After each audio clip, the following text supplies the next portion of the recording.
સાવલી ખેતીવાડી એપીએમસીમાં પ્રમુખ અને ઉપપ્રમુખ પદ માટેની ચૂંટણી પ્રક્રિયા આજે શાંતિપૂર્ણ માહોલમાં સંપન્ન થઈ હતી।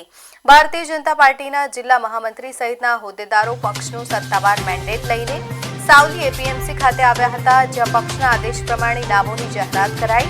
આ જાહેરાત બાદ જિલ્લા રજિસ્ટ્રારની દેખરેખ હેઠળ ચૂંટણી અધિકારીઓએ ઉમેદવારી પત્રો ભરાવવાની વૈધાનિક પ્રક્રિયા હાથ ધરી હતી। અને કોઈ ફોર્મ ન ભરાતા એપીએમસીના પ્રમુખ પદ માટે કમલેશભાઈ મૂળજીભાઈ પટેલ અને ઉપપ્રમુખ પદ માટે ભગવાનસિંહ રાયજીભાઈ જાદવને બિનહરીફ વિજેતા જાહેર કરવામાં આવ્યા હતા। બંને પદાધિકારીઓ બિનહરીફ ચૂંટાતા જ ત્યાં ઉપસ્થિત ભાજપના કાર્યકરો અને અગ્રણીઓ અને સ્થાનિક ખેડૂતોએ તેમને ફૂલહાર પહેરાવી ઉત્સાહભેર વધાવી દીધા હતા।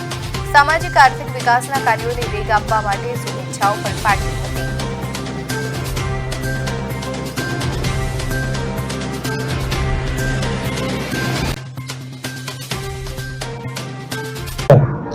આજરોજ એપીએમસી સાવલીમાં ચેરમેન શ્રીની બીજી ટર્મની ચૂંટણી માટે પટેલ કમલેશભાઈ મૂળજીભાઈ તરફથી એકમાત્ર દરખાસ્ત આવેલ હોય તો તેઓને બિનહરીફ ચૂંટાયેલા જાહેર કર્યા છે।